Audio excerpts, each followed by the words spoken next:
Hey guys, Dr. Holly here, and as you can see, I'm at home today, but I did want to take just a few minutes to answer one of the questions that you posted on the Dr. Holly Facebook page. As we talked about this week, we're going to let you put questions on the page, and we're going to choose one or two every single week, and I will try to give you an answer. So this week, we had some great questions, and the question that I decided to choose that was one of the most popular questions was this question. Let me read it to you. It says, I'm having a hard time getting back to weight loss mentality. I'm trying to find new motivations, challenges, and things that may reignite my weight loss. But I'm sort of losing that fire that I had in the beginning. How do you keep motivation going after the initial drive is gone?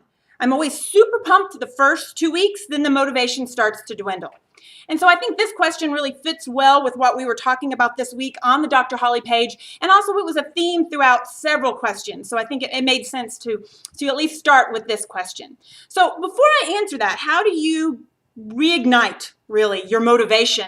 I think it's important to think about motivation and inspiration and willpower maybe a little bit differently than you typically think about it. I like to think about your motivation and your willpower as a finite resource, meaning you only have so much of it. Kind of like a muscle, or and so you can lift so many weights, but eventually you keep lifting weights, you'll get tired, you'll fatigue the muscle, and you can no longer lift a weight, or you can no longer continue to run. So I almost think about your motivation and your willpower in the same way. You have a certain amount of it, and it will run out. It will start to dwindle. So what you're feeling is not unusual. I think it happens to all of us. Your motivation or inspiration doesn't stay high the whole time. You definitely have some highs and lows, and it tends to run out. And if you think about it, inspiration tends to be the highest at the beginning of a day and lowest at the end of the day. Part of it's because you spent inspiration and willpower and motivation, you've used it all during the day and it's starting to run out. And there's something about sleeping at night, I think, that actually fills it back up a little bit. And also, when you look at through a course of a 12-week transformation, you use a lot of it at the beginning, you're really strong, but it's a finite thing and it starts to run out as you get toward the end. So first of all, realize that that's normal. It's not that you are experiencing something that's abnormal or that, not everybody else goes through. I think that's the way it does work. We have to think about it as a muscle. And so what it really comes down to is when you start to feel it dwindle, when you start to see, hey, I just don't have that same inspiration, that same strength, that same willpower that I had when I started, I think it's important to say, okay, how do I fill it back up? That's really what we want to do. We need to fill that back up. And the way you do that is find your fuel. And for different people, your fuel will be different things, but it's really what can you do that's going to put some more of that willpower back into your life, back into your day. And for some people, it may be reading inspirational quotes. It may be going for a walk. It may be reading your why. It may be looking at pictures.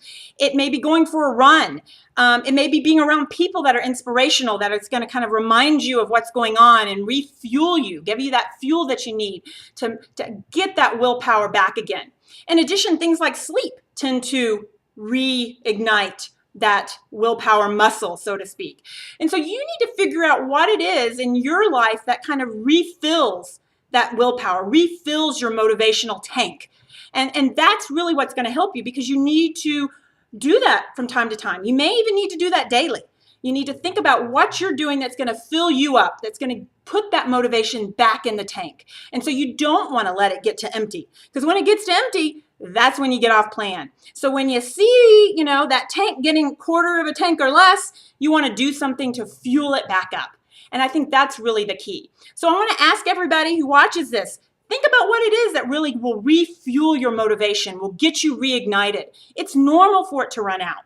But what you can do is think about, what do I do to reignite it? And like I said, it's different for different people. Other things that we can talk about in kind of the blogs ahead is, in addition to filling what you do to refill it, you can think about strengthening it, so making the tank bigger, and we're doing that. And you can also think about using it wisely, right? Let's not spend it during the day when we don't need it, so that we have more at the end of the day, or we have more at the end of a transformation. So those are other techniques you can use to keep that motivation high, to keep that willpower going. But for right now, when you feel like it's dwindling, the most important thing is to figure out how to refuel yourself. What is it that's going to put that gas back in the tank? And so I think that's the best answer for you tonight. And I will continue to answer your questions post, ask me more questions, and let's talk about what fuels your tank. What fuel gives you motivation? Thanks.